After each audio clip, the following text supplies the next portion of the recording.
Selamat sore teman-teman dan Pak Bambang. Kami dari kelompok 10 akan mempresentasikan hasil analisis kami dari perusahaan PT Garuda Indonesia yang berlokasikan di Yogyakarta. Perkenalkan, ada saya Marfa Amin, teman saya Riza Elviana, Hilarius Nathaniel, Giri Mario, dan Rian Firmanto. Baik, saya Marfa Amin akan menjelaskan profil perusahaan. Nama perusahaan yaitu PT Garuda Indonesia, bekerja di bidang pelayanan jasa penerbangan. Alamatnya ada di Jalan Laksada Adi Sucipto, nomor 81, Tempel, Catur Tunggal, Kecamatan Depok, Kabupaten Sleman, Daerah Istimewa Yogyakarta. Alamat website yaitu ada https://www.garudaindonesia.com. Visi dan misi dari perusahaan yaitu menyediakan nilai tertinggi kepada pelanggan melalui keramah tamahan Indonesia. Selanjutnya ada sejarah PT Garuda Indonesia. Yang pertama merupakan penerbangan pertama di Indonesia. Penerbangan sipil Indonesia tercipta pertama kali atas inisiatif Angkatan Udara Republik Indonesia atau yang disingkat dengan AURI dengan menyewakan pesawat yang dinamai dengan Indonesia Airways kepada pemerintah Burma pada tanggal 26 Januari 1949. Yang kedua munculnya awak maskapai. Dengan ditandatanganinya Perjanjian Konferensi Semeja Bundar atau KMB pada tahun 1949, maka Belanda wajib menyerahkan seluruh kekayaan pemerintah Hindia Belanda kepada pemerintah Republik Indonesia Serikat atau RIS, termasuk maskapai KLB IEB. Yang ketiga ada lahirnya Garuda Indonesia Airways atau disingkat dengan GIA. Pada tanggal 21 Desember 1949, dilaksanakan perundingan lanjutan dari hasil KMB antara pemerintah Indonesia dengan maskapai KLM mengenai berdirinya sebuah maskapai nasional. Yang keempat, penerbangan pertama GIA. Sehari setelah pengakuan kedaulatan Republik Indonesia RI oleh Belanda, yaitu tanggal 28 Desember 1949, dua buah pesawat Dakota atau DC-3 berangkat dari Bandar Udara Kemayoran, Jakarta menuju Yogyakarta untuk menjemput Soekarno, dibawa kembali ke Jakarta yang sekaligus menandai perpindahan kembali ibu kota RI ke Jakarta. Baik, selanjutnya akan dijelaskan oleh teman saya. Di sini saya akan menjelaskan tentang struktur organisasi PT Garuda Indonesia.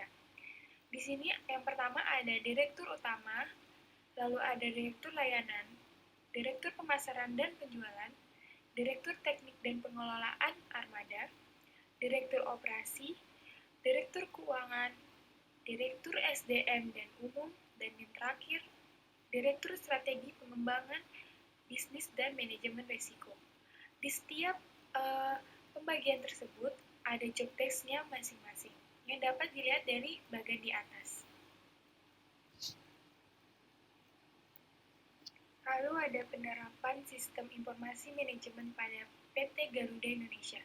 Yang pertama ada Electronic Business System yang dapat dibagi menjadi 3 sistem. Yang pertama ada Electronic Market atau EMS, Electronic Data Interchange atau IDI, dan ada yang terakhir Internet Commerce. Lalu ada Customer Relationship Management. Baik, yang berikutnya ada software dan hardware yang digunakan dalam perusahaan. Pada perusahaan penerbangan sistem Indonesia, Garuda Indonesia menggunakan sistem ERP. Garuda Indonesia mengembangkan sistem informasi ERP sejak tahun 1999. Sejalan dengan pelaksanaan program reliabilitas perusahaan yang bertujuan menyehatkan perusahaan dari lilitan hutang yang besar dengan menerapkan software, application, and product in data processing. Selanjutnya, saya akan menjelaskan penerapan TPS, DSS, dan EIS dalam perusahaan Garuda Indonesia. Nah, yang pertama itu ada TPS atau Transaction Processing System. Nah, TPS digunakan untuk mengumpulkan data melalui jaringan pelanggan yang ada dalam meningkatkan pendapatan perusahaan. Selain itu juga TPS digunakan untuk memperoleh informasi yang ada dan dapat dibagikan kepada partner bisnis perusahaan. Yang kedua ada DSS atau Decision Support System. Nah, PT Garuda menggunakan metode existing perusahaan, metode SQ, dan metode RSS dalam penerapan DSS untuk mengambil keputusan perusahaan. Biasanya ketiga metode ini digunakan dalam mencegah overstock dan stock out pada perusahaan. Yang ketiga ada ACE atau Executive Information System. Nah, PT Garuda menggunakan ACE untuk pengambilan keputusan dalam pemesanan, pembayaran biaya dan kerugian, risk management issues, detail kerugian, cash loss, dan data equalis. Selanjutnya yaitu konsep database perusahaan pada Garuda Indonesia. Yang pertama yaitu arsitektur logikal. Sumber data yang digunakan adalah sumber data yang diperoleh dari data operasional RDBMS yang digunakan untuk penyimpanan data operasional frequent flyer. Dari sumber data ODS, Operational Data Store, dilakukan proses selection. Proses selection sendiri merupakan proses pemilihan data yang diperlukan dalam sistem data warehouse dari sumber data. Tidak semua data dari sumber data digunakan untuk data warehouse. Untuk itulah proses selection dilakukan. Proses selanjutnya setelah proses selection adalah proses extraction, yaitu merupakan cara untuk memindahkan data yang sudah dipilih ke dalam sistem database yang terpisah dari sistem database operasional. Pemisahan database ini adalah agar sistem operasional tidak terganggu oleh proses dalam data warehouse. Data yang sudah terseleksi kemudian dilakukan proses cleansing. Proses cleansing yaitu proses pembersihan data dan proses transformasi yang kedua proses tersebut dilakukan data stacking atau temporary database. Kemudian proses loading, yaitu proses memasukkan data hasil proses sebelumnya ke dalam data warehouse. Yang kedua yaitu arsitektur fisikal. Database operasional GFF menggunakan platform Oracle 9e. Begitu juga untuk database yang digunakan untuk data stacking dan data warehouse. Hanya saja, mesin yang digunakan berbeda dengan mesin yang digunakan oleh mesin operasi. Kesamaan platform database dengan pertimbangan karena pengembangan ke depan dan lisensi yang dimiliki saat ini adalah Oracle. User yang dapat mengakses sistem data warehouse adalah user yang terhubung dengan web server. Implementasi data warehouse. Tujuan adanya frequent flyer program seperti GFF adalah menjaga dan meningkatkan market share dengan mempertahankan valuable customer dengan mengetahui dan mengerti secara proaktif kebutuhan dan keinginan setiap konsumen. Konsumen tersebut berharga karena menggunakan jasa yang disediakan oleh Garuda secara berulang dan menjadi core customer. Dan salah satu jalan meningkatkan customer equity. Konsumen menggunakan jasa Garuda secara berulang terkait dengan kualitas pelayanan Garuda. Selain itu, GFF juga bertujuan untuk mendukung program yang diadakan oleh bagian marketing.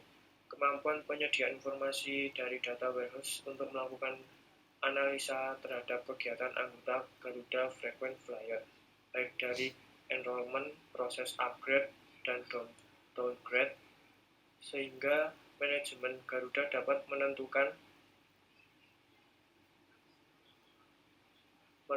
langkah apa yang bisa dilakukan untuk meningkatkan kualitas pelayanan terhadap customer. Data warehouse Garuda Frequent Flyer dibangun agar dapat menyediakan informasi yang cepat, tepat, dan akurat sehingga manajemen Garuda dapat mengambil keputusan yang tepat dalam meningkatkan pelayanannya terhadap penumpang dan penumpang melakukan pembelian yang terus berulang dan menjadi penumpang yang loyal. Selanjutnya jaringan. Jaringan yang digunakan oleh PT Garuda Indonesia yaitu IT berbasis cloud computing, sejalan dengan pelaksanaan program transformasi perusahaan yang terus dilaksanakan. Khususnya pengembangan di bidang informasi dan teknologi, PT Garuda Indonesia saat ini telah mengaplikasikan IT berbasis cloud computing dalam kegiatan pengelolaan perusahaan. Sebagai perusahaan global menggunakan cloud computing merupakan keharapan bagi Garuda Indonesia saat ini. Bila ditinjau dari volume bisnis, upaya pengembangan perusahaan, serta untuk menjadikan kegiatan perusahaan lebih efisien namun berstandar global. Implementasi IT berbasis Cloud computing ini juga bagian dari upaya perusahaan untuk meningkatkan layanannya, khususnya kecepatan dan kemudahan layanan kepada pengguna jasa. Cloud computing atau komputasi awan merupakan gabungan pemanfaatan teknologi komputer dalam suatu jaringan dengan mengembangkan berbasis internet yang mempunyai fungsi untuk menjalankan program atau aplikasi melalui komputer-komputer yang terkoneksi pada waktu yang sama. Melalui pemanfaatan IT berbasis cloud computing menjadikan Garuda Indonesia menjadi salah satu BUMN pertama di Indonesia yang memanfaatkan teknologi terbaru ini. Penggunaan internet berbasis cloud computing akan memberikan benefit bagi Garuda Indonesia, khususnya meningkatkan kapasitas penyimpanan data perusahaan tanpa harus mengeluarkan tambahan biaya untuk investasi pembelian peralatan.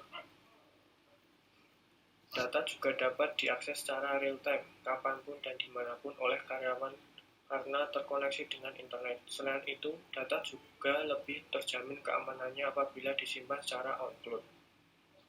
Keamanan data perusahaan terlindungi khususnya ketika terjadi bencana alam. Salah satu contoh penggunaan IT berbasis cloud computing di Garuda Indonesia dilaksanakan dalam pemenuhan kebutuhan operasional lingkungan kerja perusahaan, baik di kantor pusat maupun di lebih dari 76 kantor cabang di dalam dan luar negeri. Saat ini, Garuda Indonesia Group mengoperasikan sebanyak 169 pesawat yang menerbangi 76 rute domestik dan internasional dengan lebih 600 frekuensi penerbangan setiap harinya. Sebagai anggota aliansi SkyTeam, Garuda Indonesia juga terhubung dengan sistem 19 maskapai anggota lainnya yang dapat melayani penumpang untuk terbang lebih dari 1052 destinasi di 177 negara. Selain itu, Garuda Indonesia saat ini juga telah memiliki berbagai layanan transaksional digital berbasis e-commerce bagi pengguna jasa yang terdiri dari Garuda Online Sales Partnership, bersama Online Travel Agency, Corporate Online System, berbasis business to business, hingga mobile apps untuk layanan reservasi dan pembukuan. Nama saya Rian Firmanto, NPM 180324533. Saya akan menjelaskan tentang 5 force model Porter untuk PT Garuda Indonesia. Yang pertama adalah persaingan antar perusahaan sejenis. Di sini persaingan antar perusahaan sejenis untuk Garuda Indonesia cukup tinggi. Persaingan yang kuat ini diindikasikan dengan banyaknya maskapai penerbangan domestik dan penerbangan internasional. Maskapai penerbangan domestik antara lain yaitu Lion Air, Batik Air, Indonesia Air Asia, Wings Air, Sriwijaya Air, Nam Air, dan Cardiff Air. Untuk maskapai internasional seperti Singapore Airlines, Malaysia Airlines, Thai Airlines, dan Korea Airlines. Garuda Indonesia menghadapi persaingan mulai dari perusahaan penerbangan full service carrier atau FSC hingga penerbangan low cost carrier atau LCC. Lalu untuk ancaman dari pesaing barunya juga cukup tinggi. Sebagai akibat dari persaingan yang kompetitif dalam industri penerbangan, Garuda Indonesia menghadapi persaingan baru baik dari domestik maupun internasional.